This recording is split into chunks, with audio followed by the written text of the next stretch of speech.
What's up, Bucs squad? I'm your host, Jaron Spor. I'm going to tell you why today's win might be the turning point of the season.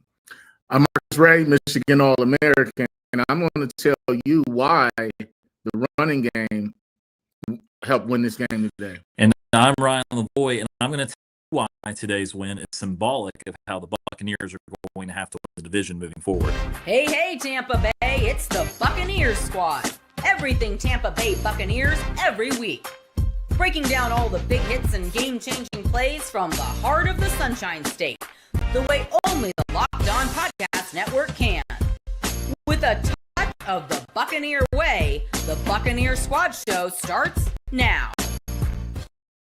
What's up, Bucs squad? Real quick, today's episode is brought to you by Game Time. Download the Game Time app, create an account, and use code LOCKEDONNFL for $20 off your first purchase.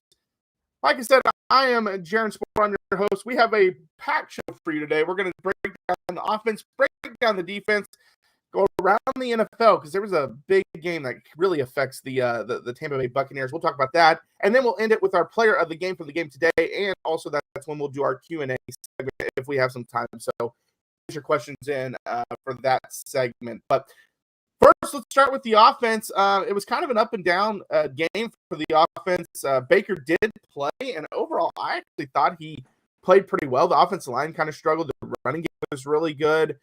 But yeah, I just felt overall it was a very inconsistent performance for the offense. Well, I think for the offense, they were kind of hot and cold, and they were probably lucky that the defense was able to play a little bit of bend but don't break, where they gave up a lot of yards, but they didn't give up. They created turnovers. But I think offensively, I was most impressed with Baker's ability to use his legs when he needed to early. And then I think the blocking scheme, the run blocking scheme, they ran a lot of counter today. Counter just means when you haven't, if you're running to the left, there's a lineman or a tight end or someone pulling from the opposite side, from the right side. And I think they really had Arizona dialed up. And so, like, when you look at the stats and you talk about the run game, for Bucky to get 17 carries, I think that was a way to get him back in the groove. So he could have had 17 carries for 18 yards. He just needed the touches. But 17 to 16, for 61 yards, and I thought his touchdown run was he looked explosive. He looked explosive on the screen. And then I just think they were in sync as far as how they wanted to block Arizona. Now, in the past game, I'm not all the way convinced the offensive line is there yet.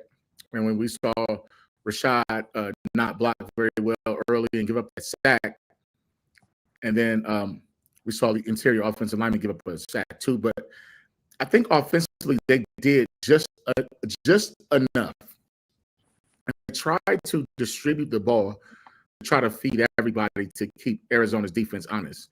You saw Godwin, he got his targets, 5 targets. Emeka got 8.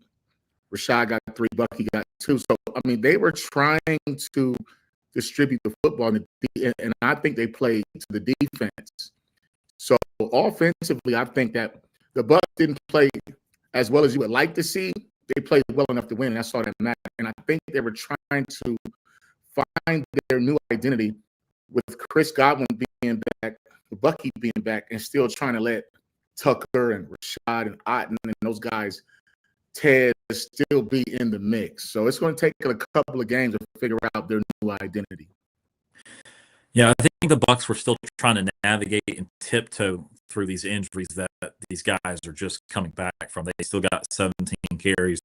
That's pretty close to a normal workload for him, and certainly the backup guys, Rashad White and Sean Tucker, were not a big part of the game plan today. You saw Baker Mayfield, who every time he ran, I think everyone held their breath because we all know the injury, not even missing a game. Again, we were all freaking out about the potential injury from the Sunday night game. And so to see him run 6 times was probably 5 or 6 more times than you really would have loved to see him run. Fortunately, he only took 1 hit, got down pretty quickly after, I think it was 3rd and 10 at the very end of the game, but he did slide once he got out of bounds a couple times. So they were to do a little better job. I know he's only ultimately only sacked twice, which is not a bad number, but when you are having to scramble a bunch, that is emblematic of having to make some plays outside of the pocket. And so I thought that they were just kind of trying to navigate being out there, but not still fully healthy with some of the guys. Working Chris Godwin back, as you mentioned, I thought he looked better than he did earlier in the year when he played those couple of games before going out with another injury. So I thought he looked better despite the drop touchdown on, I believe, the first drive of the game. So he made a couple of explosive plays.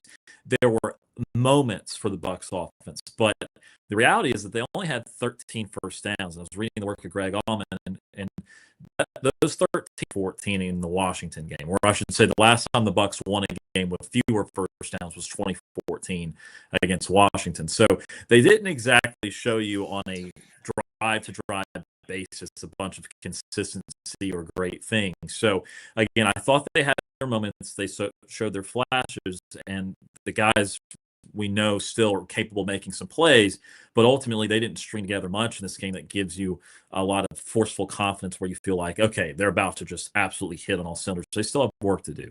Yeah, and penalties were a big reason for that. They had 2 touchdowns called back for penalties. One of them, the one that was called on Tez, I thought was a bad call. He was running around, in my opinion, and they called him for offensive pass interference. He kind of even got pushed into the defender, so it definitely wasn't like he was throwing a block. But I thought, I thought the way Bucky was used was kind of weird. And what I mean by that is, and someone even mentioned in the comments, it's kind of funny when you first just kind of talk about his performance. It shows he averaged 3.6 yards per carry. It felt like way more than that. The way he was weird is because with him out, I really thought Rachaad White and Sean Tucker had played really good football, especially Sean Tucker. And in this game, both of them had 4 carries total, like combined carries. And so for you to come in with Bucky, who's coming off an injury, we thought would be kind of a pitch count, and it really wasn't. And also just to say, hey, Bucky, you're full on going. We're not really playing the other 2 guys very much at all. It was kind of weird. They just kind of forgot about the other 2 guys that have been doing really well for them the last 3 weeks. I think part of that was probably they wanted to get Bucky some run against a Cardinals team that's not very good. But ultimately, and again, I thought Bucky looked really good in this game, and that was at least encouraging to see, despite the 20-17, narrow win. I thought seeing Bucky kind of look like himself was really good. Yeah, and I also think too, like, give Grizz some credit. Like, he really mixed up the personnel. He was using tight ends. He changed up his play calling a little bit. He ran a lot of, if y'all notice, condensed formations, meaning the wide receivers and the tight ends were very close to the offensive tackles. Even on the play where I believe it was Chris Godwin, he lined up an outside receiver where he ran underneath, kind of like the linebackers. So, like, when you play a team that plays a lot of man-to-man, like Arizona was trying to do, then when you bring everybody in the box, it creates a wall in your run blocking, and then it also creates a lot of rub opportunities. So, who got the penalty? You said Tez did on the pick play, right? Yes. So, I think that was offensive pass interference, Jaron, and I think it was because he didn't actually like throw his hands up or and like, it's very touch and go in the NFL when you see those kind of plays, because so Arizona played a lot of man-to-man, and that's why when I believe Rashaad's touchdown reception got called back and Tez got the penalty, it was because he didn't rub off truly enough. Like, if you're a wide receiver, you have the right of way, like driver's ed. You can run wherever you want to go, and if somebody's in your path, they're in your path. But if you stop and then you kind of don't look like you're trying to get open, that's when you're going to see that call being made.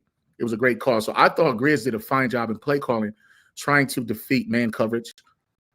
And they took their shots when they were there. And obviously, you don't want to see Godwin drop a touchdown pass in the back of the end zone. You just don't want to see that. Give Tristan Wirth a ton of credit for getting his first touchdown catch. We have to acknowledge that. Young man is a Pro Bowl offensive lineman, moved around unselfishly. So I just think that Tampa Bay did enough. Sometimes you don't want to put too much on film when you're getting ready to play another divisional opponent. So they have the Saints next week. And you don't want to show your hand all the time. You just want to play well enough to win and game plan the team that you're playing. And then when your defense can hold up just enough, then it's like the other team has something else to think about because there's a lot of weapons now that can be used in this Tampa offense. So I don't think that Grizz wanted Baker to do too much. And obviously Baker's coming off a game where he injured his shoulder. You don't want him to take too many shots. So like NFL play calling is something that's almost like raising kids, man. You don't raise them all the same. So you don't call every game the same. And you have to know who you're dealing with and what the situation is and then make the best judgment call. So I think offensively they just did enough. And the way the defense played. Now, I do think if Arizona scores first, if they score first, because Brissett was really carving them up, and you saw him going after McCollum early, I just feel like they played to the defense. And they wanted Arizona to make a mistake because they're mistake prone, and they proved it. So I think a couple of things. So one, I wanted to go back and say the Godwin catch or the no catch was early second quarter. I'd said it was one of the first two drives, and that's because I just jogged my memory on what the first quarter drive of significance was, and that was the third and long that they had completed to Emeka Egbuka for a big gain into Arizona territory, and Tristan Wirfs got called for a very questionable hold. They thought it was a bat down of the defender, which would be a hold, but he really slipped on his own, and Wirfs just put his hands there and got called for a hold. And then Baker got upset because the next play there was an offsides and the tackle had not moved, so it was not a reacting to an offsides causing him the false start. So they shouldn't have blown it dead for that. It was not uninvaded the quarterback, so it should have been a free play, but they blew it dead. And there was no encroachment, no contact to the lineman. So that was a very frustrating sequence. But again, it kind of played into when the Bucs tried to get momentum, maybe they committed a penalty. When the Bucs had a chance to make the game a 2 or 3 possession game, maybe they had their 3 and out and had their worst sequence. And so they were not able to get that rhythm. Now, again, I thought that that Tristan Wirfs play was a lot of fun. They had unbalanced the line, put an extra offensive lineman over on the right side, made Wirfs eligible, and he was wide open. That's one of those times where it's very tough to play all of the assignments that you need to play when you also have to account for Tristan Wirfs as an eligible receiver. So that was a great scheme up there by Josh Broussard. But yeah, again, I just think that they were not utilizing Jaron. I know you mentioned it, that they were not utilizing Sean Tucker, Rashad White really at all. I thought they'd still get a little bit of run. And I know Sean Tucker had an 8 or 9 yard toss play that was called back to offsetting penalties, late hit out of bounds, and a hold on Tampa. So,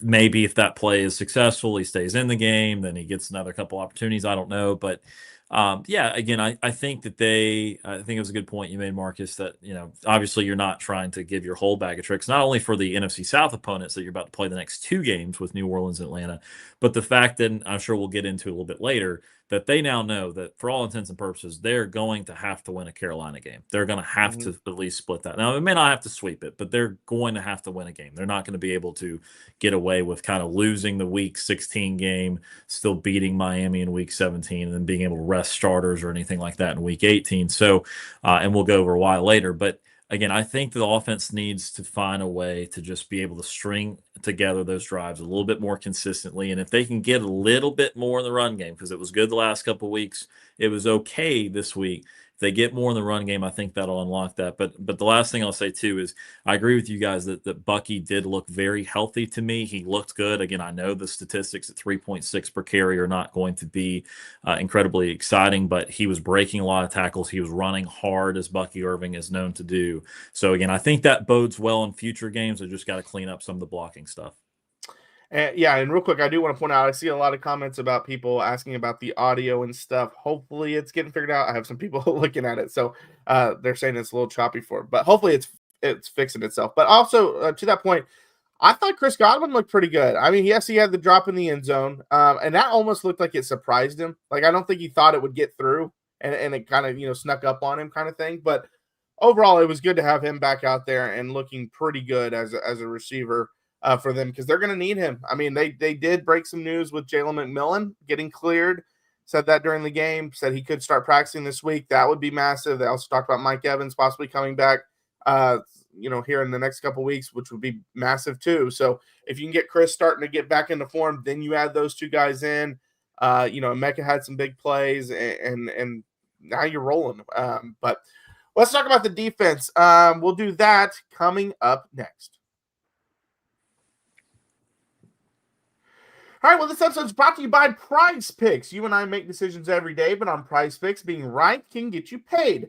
Don't miss any of the excitement of this sports season, whether you're following the NFL, NBA, or both. There's no better time to jump in on the action. If you haven't tried it yet, Prize Picks is the simplest way to play. Just pick more or less on at least 2 player stats, and if you get them right, you win. It takes less than 60 seconds to make your lineup, and you can play anywhere Prize Picks operates, including California, Texas, and Georgia. I know a lot of people that use Prize Picks during both football Sundays and NBA tip-offs. It keeps every game exciting. They like picking their favorite players like, Patrick Mahomes, Baker Mayfield, Chris Godwin, as we just mentioned, just to see how their predictions play out. So download the Prize Pick app today and use code LOCKEDONNFL to get $50 in lineups after you play your first $5 lineup. That's Locked On NFL for $50 in lineups after your first $5 lineup. Prize Picks. It's good to be right. All right, Bucs Squad, we're back with another segment. This time we got to break down the defense, and it was similar to the offense in terms of it was up and down. The defense looked actually really solid in the first half.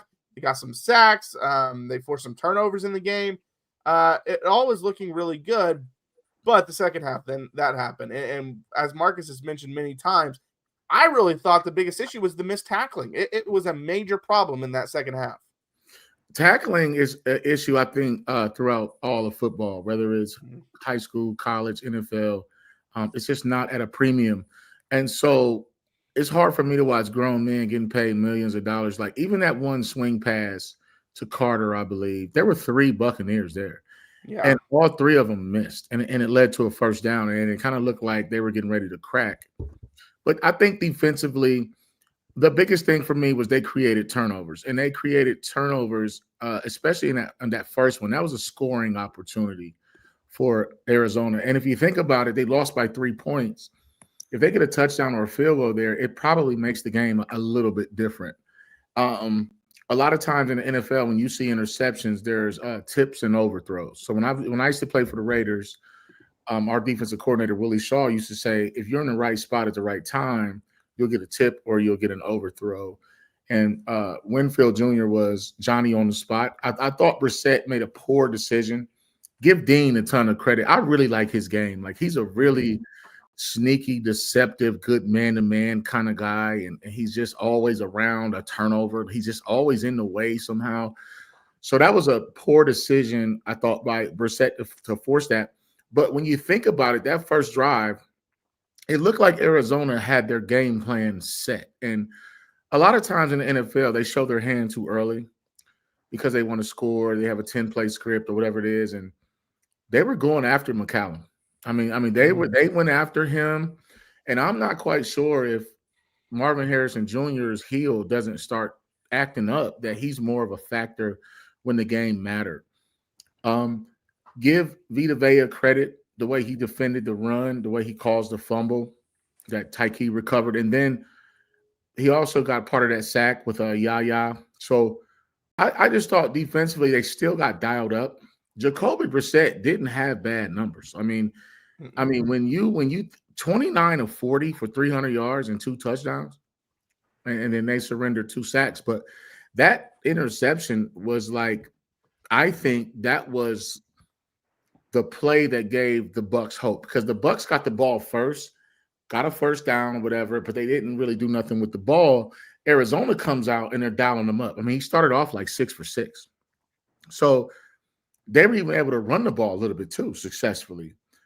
It's just that when you can't score and when you turn the ball over. So today for me, it was more bend but don't break as far as the Bucs defense. They didn't give up a ton of points. And you're not going to see a whole lot of points in the NFL. The clock runs, they play slow. There's not tempo like college. And they play for the 3 more than the 7. But I think to your point though, Jaron, tackling was poor. It really was. And if you play a better team, the Bucs might have given up 34 points today, and they would have lost. And so, but the fact that they didn't, I just think that sometimes when you win, you can lose. And what I mean by that is you can get exposed. You can give up some secrets to someone else down the road that can say, hey, if they did this, we can do that. And they don't like this and we like that. So I just think for me today was about the turnovers. It wasn't, it was about turnovers and tackles. Missed tackles, got to correct that. Tackling is a 1-2 thing. And you don't have time to teach tackling in the NFL. So if you're coaching Pee Wee or high school, you tackle. In college, they don't tackle. NFL, I played in the league. You don't tackle in practice, ever. So tackling is for the preseason. They pay you to expect you to know how to tackle. But I just think the defense came up big when they needed to, especially at the end, where it looked like Arizona was trying to go quick game and Brissett was rushing his throws. And Tampa played well when they needed to the most. And when they got that stop at the end, then they say defense wins championships. That's cool. But I thought defense won this game in the end because it looked like they were getting dialed up again at one point in the second half. And then they got the stop that they needed for the game, which is all that matters. Yeah, the first half defense in general was better than the second half defense. The Cardinals had 260 of their 386 yards in the second half, and when the Bucs were not able to get that second down in the last drive of the fourth quarter, it was very concerning to know that the Cardinals were going to get the last possession. But to the Bucs' credit, and this is what I meant in the open by being symbolic of what they're going to have to do. I think I'm past the point of the Bucs just being able to light someone on fire, beat them 35-7, and just move about their day. I don't think that's happening with this team for whatever reason. You can blame injuries, you can blame coaching, you can blame certain personnel that they don't have, whatever you want to blame. But I think that they're going to have enough of a complementary game to be able to win it. And so today, they got a very long Chase McLaughlin field goal. That was very, very important. It was like a 55 or 56 yard. It didn't look great in the air, but it looks great when it goes through. And they didn't play a good defensive second half, but they got that 4-and-out stop at the end of the game. And, they dropped a couple passes. They had some penalties on offense. Yeah, but they did get a couple of big plays. Chris Godwin, again, made them. The Tristan Wirfs play was cool. Again, just enough offense to score what they needed. And so not any one side of the ball was excellent today. In fact, you could probably say they were both below average, but they coupled each other together with the special teams at the right moment to be able to get enough out of their performance. So I think defensively, again, you're looking at pass rush, and they didn't get a ton of it today. Now, Arizona threw a lot of quick stuff, so not a ton of opportunities for Tampa to get it. But again, 2 sacks from, I believe, Yaya Diaby and I think Vita Vea. And so they did okay, but not great. Arizona, that was a game plan thing for them. As you mentioned, Marcus, again, tackling continues to be key. Even guys like Tyke Smith missed some tackles today, which, again, that's one of your very best at it, and even it happens to him. And so, again, it's a unit that, again, is going to have to piece it together. I don't expect them to dominate for 4 quarters, but those turnovers were a huge story of the game. You're right that, again, if it's a different team, a more polished team that takes care of the ball, that's 31 or 35 points that they score. And that's the difference in the NFL. You play a ton of close games. I mean, it does not matter. A 6-11 team probably lost 6 or 7 one-possession games. And they're thinking to themselves, man, we could have been a playoff team. Man, that would have been awesome. But the fact is, the good teams and bad teams are separated by what you do in the red zone, what you do in the turnover battle. And that's why Arizona keeps losing despite Jacoby Brissett as their backup, throwing it around the yard 3 straight weeks of 300 yards or more. So, again, it on paper was not great, but it was just complimentary enough to be able to win the game today. Yeah, I mean, they showed the stat. Cardinals have lost 7 games of 4 points and less this year. They're 0-7 in those games. Like, how much different would their season be if they could just win 3 or 4 of those? But yeah, they're struggling in those games. But yeah, I mean, the tackling, and Marcus, correct me if I'm wrong, but especially on the Michael Carter play, when you have 3 guys surrounding him and they miss the tackles, it looks like we're seeing more. And I know this was part of it is practice and not practicing tackling as much, but I feel like we see more players lunging for tackles, if that makes sense. Like they're more diving to try to trip people up instead of running through someone to make a tackle. And I feel like that's when you're seeing guys miss tackles more often. Yeah, so what you're talking about, Jaron, is technique. So tackling technique is like tackling, there's a science to it, okay? You know, the thing that makes football special is that the play ends when you take a grown man and you throw him to the ground full speed. Like it's the only sport that you have to, other than going out of bounds or an incomplete pass, but you have to take somebody physically, another human being, and throw them to the ground. So there's a technique with that. And I think that on that particular play where there were three guys there, the other two, like the first guy, I believe it was, I can't remember who it was, but he got there first. He didn't wrap up. So you have to wrap. And then secondly, the other two kind of paused because they assumed that their teammate was going to make a play. The reason I had 100 tackles as a sophomore at Michigan at safety is because I ran to the ball. I always expected the other guy to miss. And so when that happens in the NFL, like you don't see guys really playing hard until they get to the playoffs. But I'm going to switch lanes for a second here. I think one of the most genius things Todd Bowles and his defensive staff did was they neutralized Michael Wilson. Wilson is the guy. So I know everybody likes Marvin Harrison. They like McBride. And by the way, McBride is probably the best tight end in the NFL. Yeah. But when you limit a Michael Wilson to 3 catches for 36 yards and his longest was for 16 out of 7 targets, so you're somewhere around 40% when you target him. I think that Kobe Brissett had to get comfortable going elsewhere. And you know, defensive football in the NFL is a chess match. And so they kind of said, because let's be honest, Arizona averaged 5 yards a carry. That's a lot when you run the ball. I mean, they had 95 yards rushing and however many carries to make it 5 yards per pop. But the fact that they took Wilson out of the mix, it forced Brissett to go elsewhere. And so when you do that, you frustrate an NFL quarterback when he doesn't have his favorite target. And when they said that that young man had 25 catches for more than 300 yards in the last 2 games, that was huge. That's why you got to watch the game and you got to listen with the sound on, because they're going to tell you something that you didn't know. And so when they neutralized Wilson, I think it kind of frustrated the quarterback Jacoby Brissett. And so that's why he forced it to Wilson on the first turnover.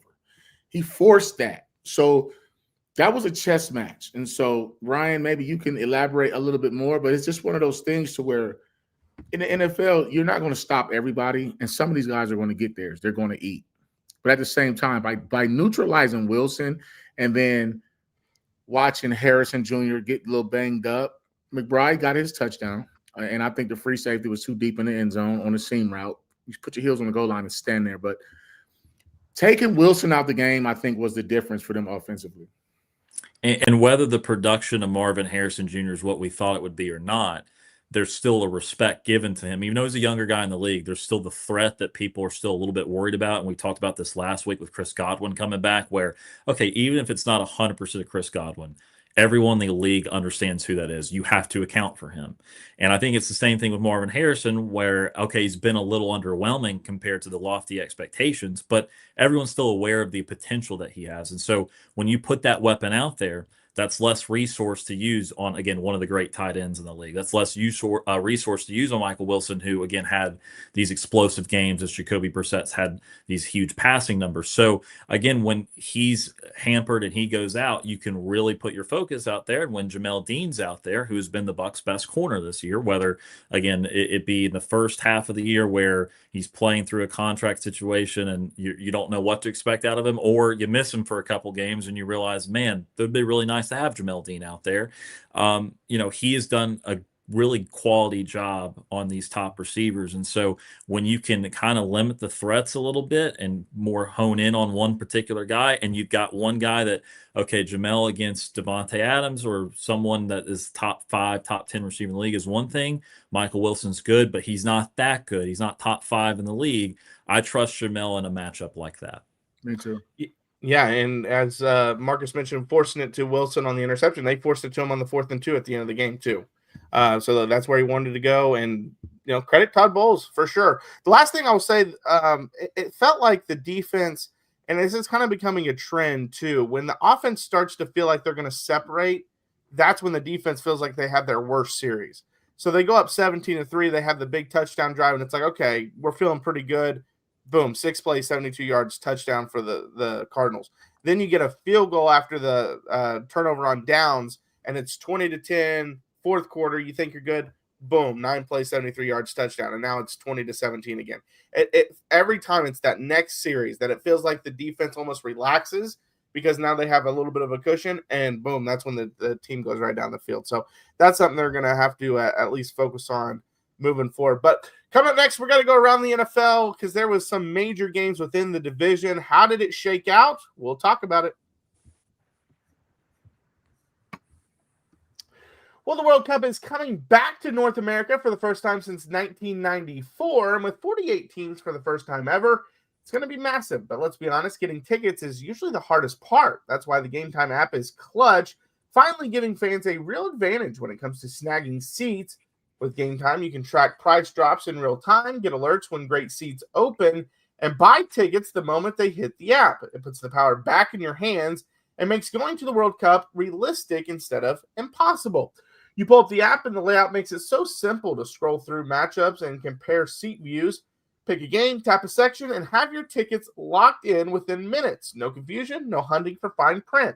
The seat view feature is a game changer. You literally see what the pitch looks like from your exact seat before you buy. That's one of my favorite features when it comes to Game Time. So take the guesswork out of buying World Cup tickets in every match, concert, or even with Game Time or event with Game Time. Download the Game Time app, create an account, use code LOCKEDONNFL for $20 off your first purchase. Terms apply. Again, download the Game Time app, make an account, use code LOCKEDONNFL for $20 off. Swipe, tap, ticket, go. Game Time. All right, Bucs Squad, we're back with another segment. We're going to go around the NFL, look at some scores. Every team within the division played today. Start with the Saints. They lost 21-17. We already said they're most likely out. They're definitely out at this point. And then also the Falcons took a loss as well to the Jets, 27-24. Basically ends the season for the Falcons as well. But Carolina pulls off the massive upset, 31-28 over the Los Angeles Rams. The Rams were driving late. They fumbled the ball away. I think they ended up having 3 or 4 turnovers in the game. It was just a very ugly game for the Super Bowl favorite for many people. Well, I'll tell you what, man. I mean, it's that time of year. Like once you get to Thanksgiving, it's a feast or famine, and no pun intended there with the Thanksgiving theme there. Hope you guys had a great Thanksgiving. But I'll tell you this: like these Panthers, what they pulled off today. First of all, like when you see a very, very high scoring first half, that's a track meet. So what happens in the NFL, it becomes win the second half, even if it's 3-0. They don't want to keep it going. And then there's going to be some adjustments made.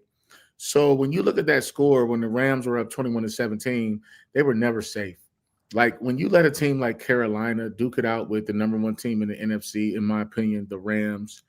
And remember, Jaron, last week when we did our show, I said, I think this is a dangerous game. It was Monday when we did our preview and we went around the NFL. And I said, this is a dangerous game for the Rams.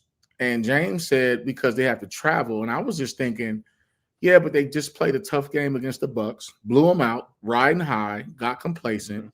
And you're playing against a team that was 6-5 or whatever, 6-6 when you talk about the Panthers. And they're in a must-win situation. The Rams aren't. Right. So when you look at that game, for me, that was the one game that stood out, okay? So you had the high-scoring first half. Carolina outscored them 14-7 in the second half and won by 3. What they did is they made Matthew Stafford uncomfortable. Very uncharacteristically, who I think Stafford's having an MVP season. 2 interceptions, and one of them was a pick 6. When you throw a pick 6 in a game, it's almost like when I was in college, Lloyd Carr used to tell us something about the analytics. When you have a block punt, how your percentages go up for you to win. So when you get a pick 6 in a game, the percentages and the chances go up for you to win. So Stafford didn't have his best game. Okay, only threw for 243, 2 touchdowns, 2 interceptions. Bryce Young, on the other hand, he didn't turn it over. He was only 15 to 20 for 206. He had 3 touchdowns. Both quarterbacks got sacked twice. But when you factor in a 14-point swing on a pick six, that really ultimately could have been the difference in the game. And so, like, Carolina is a team that, see, the problem in the NFL is when a team loses or their record is almost 500, you think they're not good. No, what they are is they're dangerous, because half the time they prove they know how to win. The other time they prove that they know how to lose and trick a game off. So for me, I thought Carolina really, really stood out. Obviously, Seattle, they're going to tie them for first place when they finish off the Vikings. We know you can't trust the Bills. And, Mike Tomlin is a guy that'll find a way. I'm a hardball guy, so they're going to beat the Raiders. And then as you just go through the league, everybody's going to beat the Titans. The other game that stood out for me was the Texans grabbing a hold of the Colts, because the Colts now aren't who we thought they were. They were explosive offensively. But the more games you play in the NFL, the more times you have to show your hand. And the Texans went into Indianapolis and clipped them by 4. Nobody cares about the Dolphins and the Saints. The Falcons, we needed them to lose. The Jets are who they are. But it's just that when you think about what Carolina did to the Rams, that's huge. Packers going to Detroit on Thanksgiving, get a big win. Big win for the Packers. I thought Jordan Love got lucky on a few on a few passes. But I'll tell you this. When the Cowboys came back and beat the Eagles last week, it gave them new life. So what they did was they flushed the Chiefs down the toilet. And it's like, okay, what's going on in the NFL, especially that NFC East, which it looked like it was a runaway for the Eagles, but they haven't played well in the last month. And then you got to start talking a little more AFC North. Ravens are probably still, Steelers, Ravens. But the Bears went in there and they just dog walked the Eagles in their house, because the Eagles did not recover from what the Cowboys did to you. Always remember this.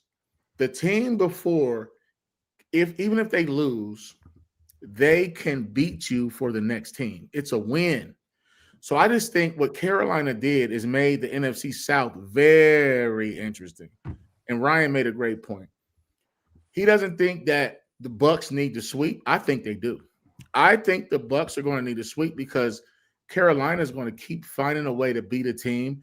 And let's just say all things are equal and there's some weird tiebreaker, they're going to go to common opponents. Same thing that they just had to do in the Mid-American Conference in college football. Miami's playing Western Michigan, and everybody wondered, how did Miami get in? Well, Miami beat Ball State, and Ball State beat OU. And OU was in that 4-way tie. So you got to understand, if it comes down to some weird tiebreaker, I think the Bucs have to sweep Carolina, because there's a chance the Bucs could slip up and Carolina could beat someone else. They just had a common opponent with the Rams. If it comes down to it, that's going to factor in. The first tiebreaker, however, would be, other than the obvious head-to-head, would be the divisional record. Mm-hmm. And so the reason why I would say that the Bucs would only have to split is the assumption, which is probably still a strong one, that they can take care of New Orleans and Atlanta on their home field the next couple of weeks. If they do that, then they lock in that with a split of Carolina, they will have a better divisional record, because the Panthers have lost to the Saints, which was a really bad loss. It's been a part of their up and down conundrum where they got smoked. They smoked by the Bills, and then they beat the Packers. Then they lost to the Saints, and they beat Atlanta. Then they lost to San Francisco. Now they beat the Rams. They've been very up and down. They've shown us that they've got a pretty good side of them when they are on, and that they still can be pretty dang bad if they're at their worst. So if the Bucs can split there, that's up to 7 losses for Carolina.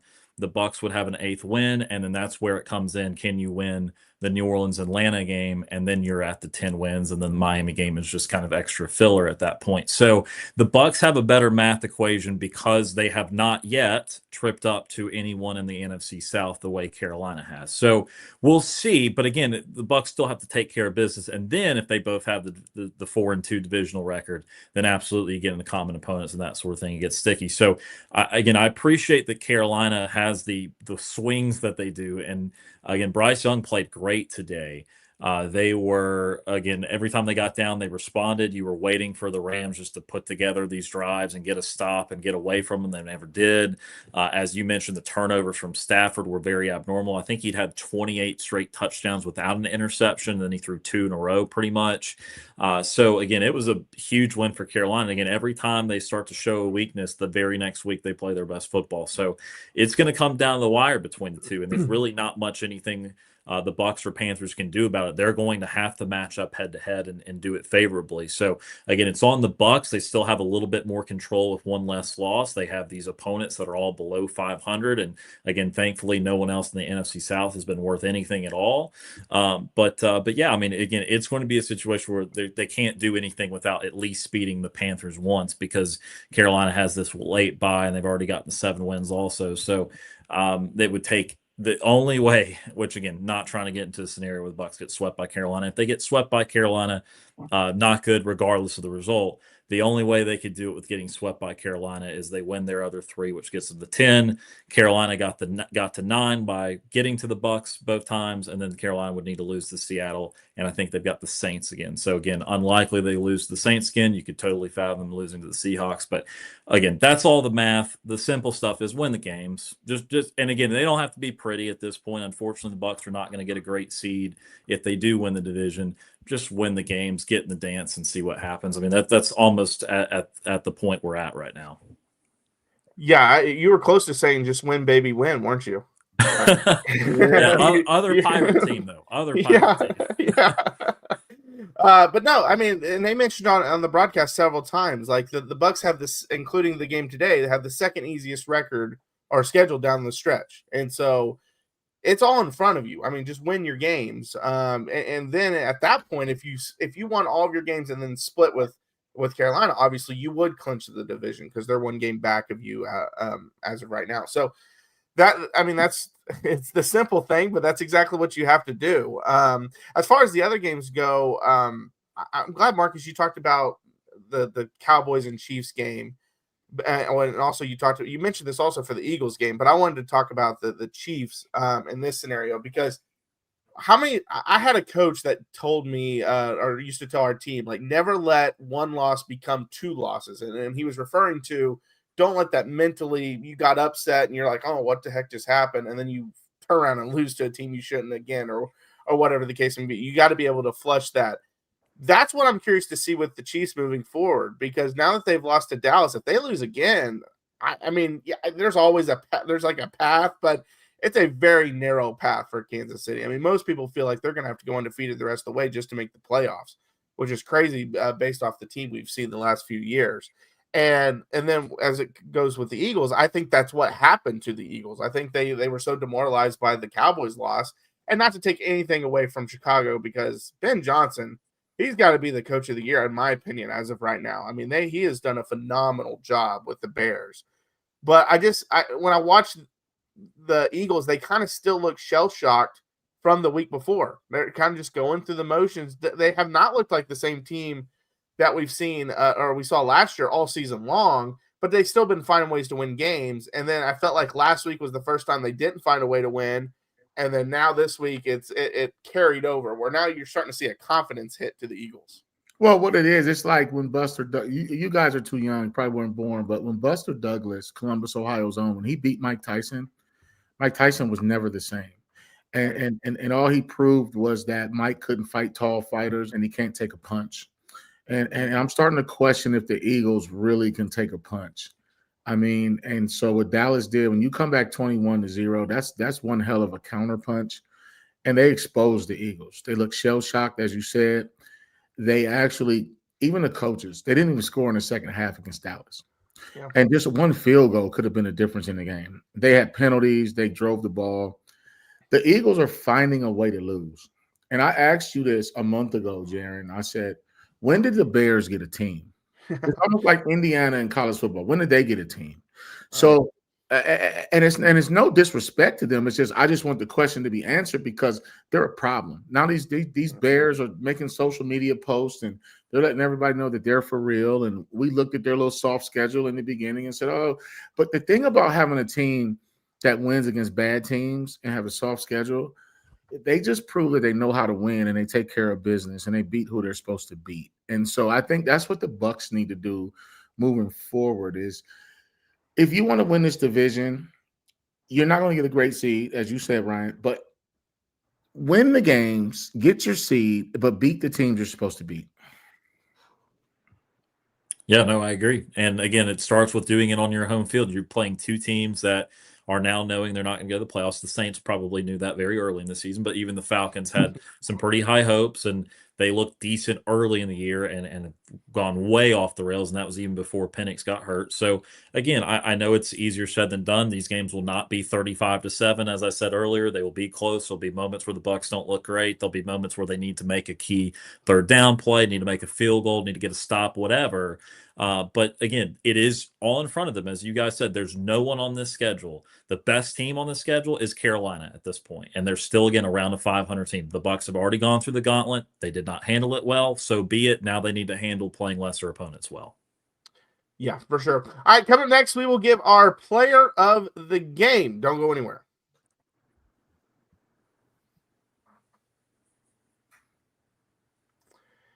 All right, Bucs Squad, we're back for one final segment, our player of the game segment. I did want to mention real quick, this is the squad show. It doesn't take away anything that James is doing. He still does his daily show. He's even going to do his live post-game show later on tonight. I believe he said 7:15 Eastern time, I think is when he said. So make sure you tune into that later on tonight. You'll see it on YouTube. So check that out. But player of the game, this one was actually a somewhat hard one for me, but I wanted to give it to Bucky and I know the numbers aren't eye-popping, but just his first game back, and it just felt like there was more juice to the offense with having him out there. I mean, there was even a play where I believe they threw a little screen to him. It looked like it was going to be a 2-yard loss, and he somehow ekes out a 4 or 5-yard gain. And just that kind of burst and suddenness, it's really good to see him back. So I'm going to go with Bucky on that one. Go ahead, Ryan. Yeah, I would echo that. Again, I thought Bucky, again, even though the yards were not going to be something you write home about, when you just watch him from play to play, are you making no gain into a 3-yard gain? Are you falling forward? Are you running with that tenacity that we know Bucky Irving does? And I remember that play you're talking about, Jaron. Again, he just ends up going halfway across the field and coming back and just going all over the place. And so, again, I think it's important. Obviously, it was killing Bucky not to be able to play. We could see how bad he wanted it, and he'd been out for longer than the Bucs originally expected. So, again, I thought that was meaningful. And I'll give another shout out to Chris Godwin, who, again, I know he dropped the touchdown pass. I get it.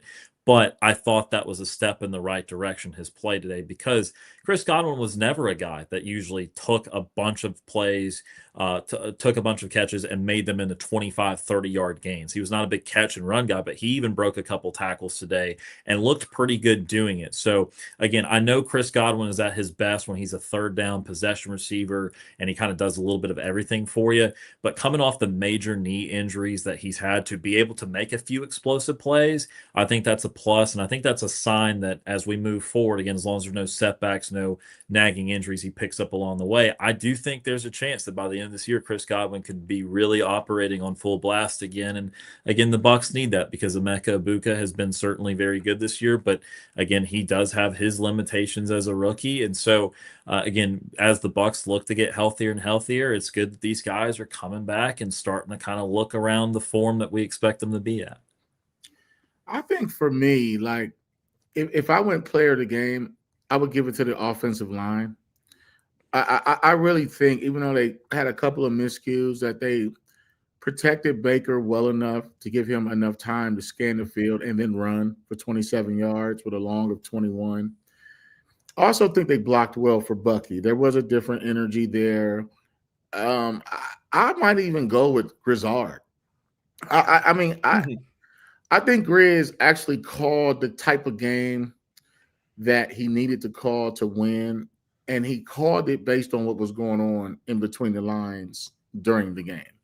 So he never got cute, and he never got outside of himself. And I really think that screen pass to Bucky, where he really just looked like that's who we need on a screen situation to do something. The way they blocked him on Bucky's touchdown was pretty good. A couple other runs, like early in the game, I think we heard Baker say Oscar. I don't know what that means. It's probably Peyton Manning's Omaha. And anytime there's an O, it means opposite. And the way they blocked the little split zone and Bucky's first real good carry, because the first time he got hit in the backfield and then he just got up out of there. So I think for me, the player of the game would either be Grizzard or just the offensive line as a unit. And they only gave up two sacks or whatever it was. But at the same token, you have to understand that when you start to add a Godwin and you start to get Bucky back in there, those are dudes. Those are players that you're counting on to be special. But if I had to pick a player, because I haven't given you guys a player yet, and I know we got to get the Q&A, I'm going to either go with Baker Mayfield because he didn't turn the ball over and he ran the ball and used his legs, okay? But outside of him, I'm still going to go with Emeka. I think his 4 catches leading the team only have 42 yards, be that longer 23. His presence, you have to understand what his presence does. It opens it up for a Godwin. It opens it up for a Bucky. And that's what makes the Bucs dangerous is they have so many compliments that it's like playing pickup basketball. You can't leave anybody open. And so if Emeka is still hurting you and hurting you in a way that he's getting first downs, or he lines up and you have to identify him as the number 1 receiver, now Bucky, now Chris, now Tez, now those guys can actually do something. Don't be surprised if you see Cade Otton come back into the fray because his role is a little different. He had a lot more targets in the last month or so. But when you get a Godwin back, you got a Emeka. It's like Cade can be a forgotten guy, but I'm going to go player of the game. It either for me has to be the offensive line as a group, Grizz as a play caller. So there's special mention, but it either has to be Emeka or Baker because Baker's playing hurt. He's playing injured. He blew his shoulder last week and said, I'm getting back out here for my team because they need him. And so for him to go out there as a field general and play the way he did, using his legs and making the right decisions, he had a couple of drops, fellas. I mean, there were some drops there that were some key plays, but he made the throw. And the one thing that makes you a pro quarterback, can you defeat tight coverage? Can you thread the needle? And he's been proving that, and he did it. So I love what Bucky did, and I appreciate his carries, but I still think it comes down to Emeka, his production and his presence, and it comes down to Baker Mayfield. Yeah, and props to him. I said it on Monday's show that I didn't think he should play just because you want to make sure he's healthy, and I thought this was a game that Teddy could have won. But props to him for getting out there because, and I will say, he even said in the press conference, he said, if I'm not 100%, I'm not playing this week, which that's something different than what we've seen from him in the past. Because in the past, he's like, I can be 50%. I'm going to try to play. Like, that's kind of his mentality. And so that's when I first was like, okay, maybe he really won't play. And then when they announced, hey, no, he is going to play, that told me that at least he's feeling close to 100% if he's not 100%. And I thought he looked good. I mean, yeah, he's playing hurt. He was a lot smarter on his runs, sliding, getting out of bounds, except for the very last one, which that one obviously is a first down, seals it. And you saw he was trying to get it. For that, I don't mind him trying to go all out for it. I think his team would want him to do that too. And so, but yeah, props to him because I the numbers don't look fantastic, but I really thought he actually looked pretty good in the game. But we have a little bit of time. Let's get to one of the questions. Someone brought up how well the Bears are playing, but then he said, how far do you think the Bucs can actually go in the postseason? Go ahead, Ron. Yeah, I think that they need the full complement of guys out there now. Again, they got pretty healthy defensively. They're still hoping Kalijah Kancey can come back, and if not at the last game or two of the regular season, for that postseason game, despite the torn pec that thought to be out for the year. But it looks like he's got a shot coming back. You guys mentioned Jalen McMillan. who his return seems pretty close. I still think Mike Evans will be back. Can you target that maybe first Carolina game for him to come back? Does it come back the week after that? I think that's somewhere in the area he should come back. So I think you're pending what those guys look like. I always think you got a shot at home. So I think your first playoff game is going to be against a team with probably a better record than you, but it's going to be a close, winnable game. I have trouble seeing them go beyond that. I do think they can win a game. I liken it to the first year that Baker was the starter, where they do win their first playoff game against Philly, and then they lose, 31-23 or so, about an 8-point game to Detroit. I think that's probably what's realistic for this team. It doesn't mean that I'll necessarily pick that. We'll have to see the matchup. But despite the last few games against good competition going poorly, remember, they did go to Seattle and win. That's a really good football team they beat. They beat San Francisco, who, again, I know is very injured, but, again, a team that's on a playoff trajectory. So that's the type of team you'd be playing as the 5 seed, again, assuming Tampa would be the 4 with a win. So I can see that game at home being a win, but I have trouble seeing them go beyond that wild card round. I'm going to jump off the porch a little bit, and remember I told you guys the acronym TNT. And TNT stands for toughness and talent. I use it a lot in college football, but NFL football comes down to that. And when you have TNT, 2 things are possible. You win close games, and then you win on the road. I think a fully loaded, healthy Bucs team 5 weeks from now, I don't think it matters who they play or where they play. So the toughness in the Bucs is going to come from Baker Mayfield. Okay. And then it's going to come from mental toughness of losing the gauntlet, and then Todd Bowles finding a way to try to stop some people. The talent parts, toughness is Baker, and talent in TNT comes from a fully loaded Bucs roster.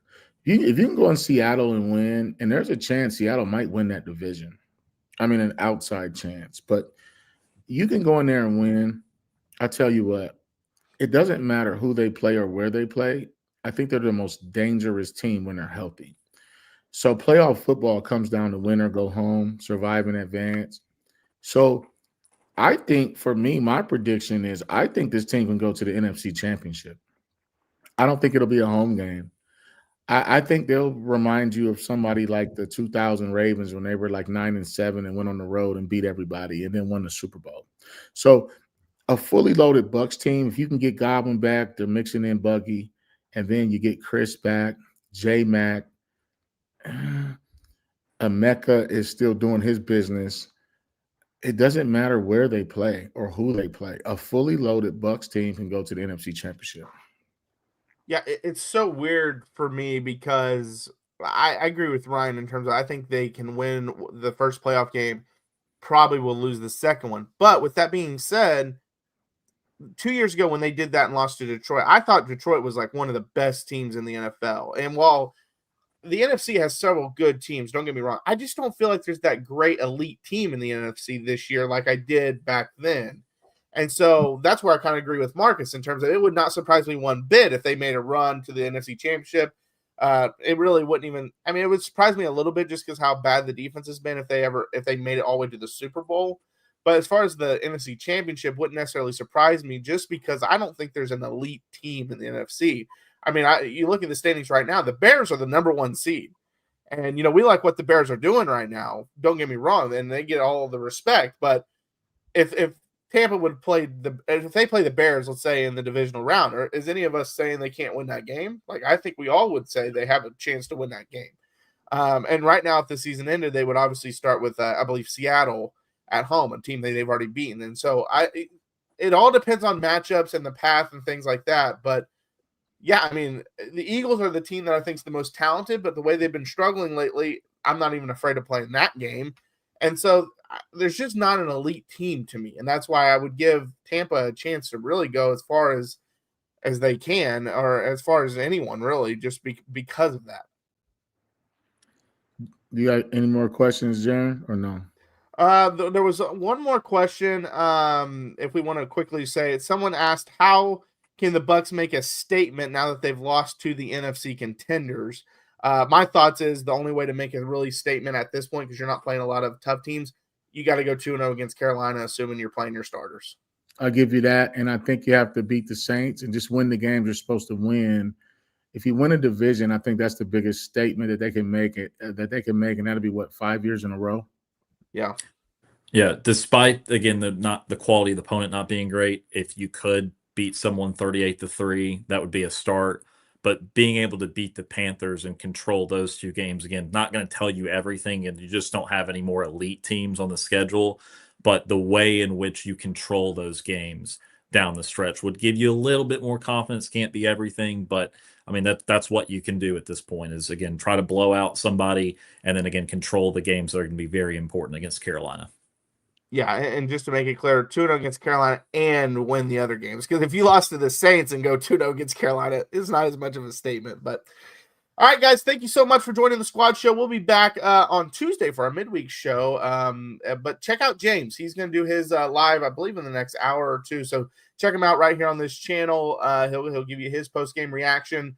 And yeah, again, this is extra content that we do. And so it doesn't take anything away from what he does. So check him out later on tonight. And until next time, fire the cannons.